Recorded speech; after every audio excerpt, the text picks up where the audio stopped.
Hey everybody, this is Repeat Ron, and happy Halloween! Today we're going to be taking a look at a couple different types of horror movies and the subgenres slash subcategories that they fit in, because I couldn't think of a review to do this week that felt appropriate for Halloween, so we're doing this instead. So I immediately started writing down different types of sub-horror categories and sub-horror genres, and I made me a pretty good list.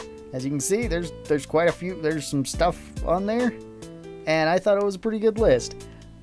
Then I thought, maybe I'm missing something. Maybe I should go online and, double check, make sure I got all my sources right.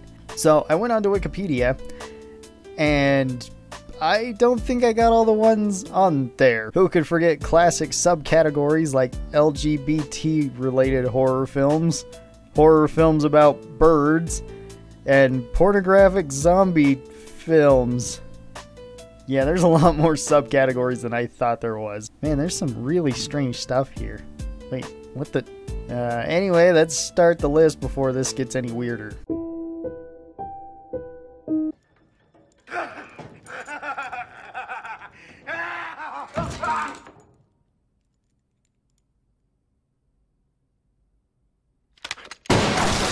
At number 10, we have foreign horror films. And foreign horror films don't always appeal to everybody, mainly because you have to read subtitles. And if you can't get past that, then you're probably not going to watch them.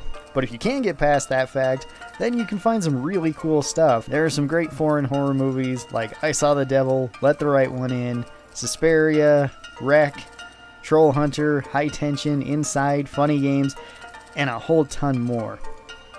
I find it kind of interesting to see what other cultures find scary and what things everyone finds scary. Also, on a side note, you may find some movies that have some just horrible subtitling in them, and it makes it amazing.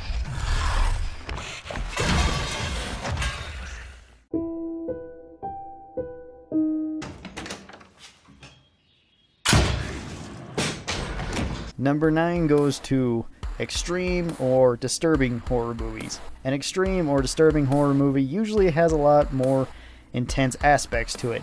These movies are definitely not for everyone, but there's still quite a few good ones like Frontiers, Martyrs, Cannibal Holocaust, and if you're feeling really gutsy, maybe a Serbian film or Angel's Melancholy. These movies are quite a bit more intense than most other horror movies, so I wouldn't recommend them to everybody, and viewer discretion is very advised. Box. You opened it. We came. At number 8, we got body horror. Body horror is really any horror where the human body is contorted, twisted, or turned into something it shouldn't be. Some of these movies include things like The Thing, Hellraiser, The Fly, Tetsuo the Iron Man, and Reanimator. And seeing the human body turning into something grotesque is always going to be creepy.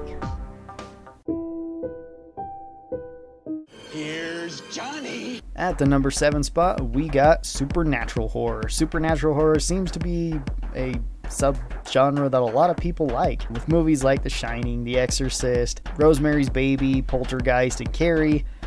Honestly, any horror movie that has strange things going on that you can't explain would qualify for this. But regardless, there are still some really great horror movies here.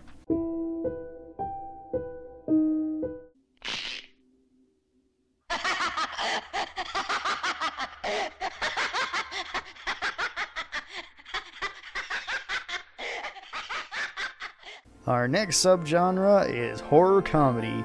Horror comedy is by far one of the hardest subgenres to get right. I mean, we've all seen those really crappy movies that try to be funny or try to parody every movie that came out that year and pass it off as a horror comedy, and it doesn't work. But there are some really great ones, like Evil Dead, Tucker and Dale vs. Evil, Shaun of the Dead, Young Frankenstein, and Dead Alive. Horror and comedy are both very subjective, but most people generally agree that these ones are all pretty good.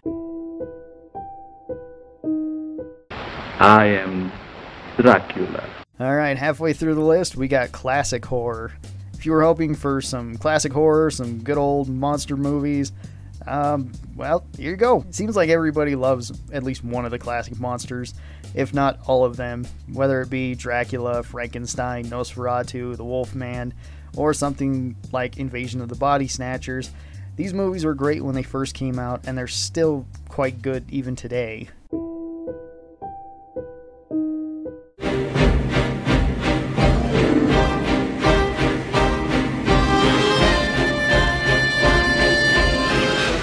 Up next, we got the family-friendly horror movies. Who says that the horror has to be only for adults? There are some absolutely great family-friendly movies like A Nightmare Before Christmas, Gremlins, Ghostbusters, Paranorman, and Coraline. Most of these won't give your kids nightmares. Most.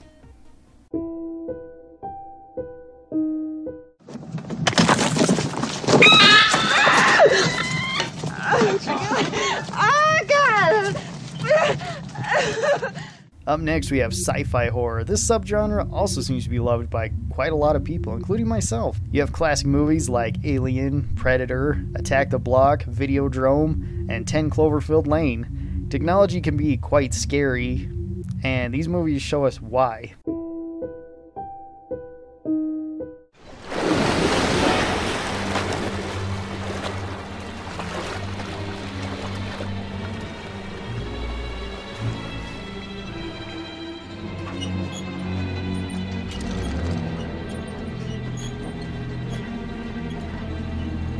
You're gonna need a bigger boat. Crashing into our number 2 spot, we got the monster movie. These movies prey on our primal fear of something wanting to eat us. Movies like Godzilla, King Kong, Jaws, The Host, The Mist, all these do a great job of showing us horror and action most of the time. And hey, even monsters need love.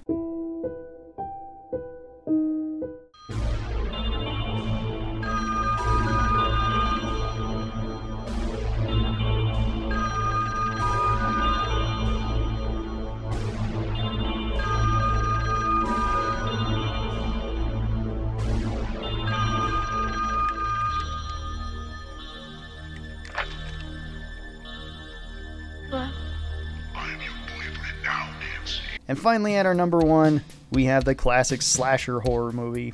Nothing says Halloween quite like a slasher movie. You always see this type of movie almost on a non-stop repeat until Halloween Day as soon as October shows up. You got movies like Nightmare on Elm Street, Friday the 13th, Scream, The Texas Chainsaw Massacre, Saw, and of course, Halloween. All these movies are great, so this brings us to the end of the list. If you guys are new here, be sure to like, comment, and subscribe if you haven't already and you would like to do so. And if you guys have been having a good day, keep on having a good day. If you guys have been having a bad day, I hope this video made your day just a little bit better. I'll see you guys next time, and remember, happy Halloween. There are some absolutely great family horror movies, like A Nightmare on Elm Street, Gremlin... Nightmare on Elm Street. There are some absolutely great there are absolutely...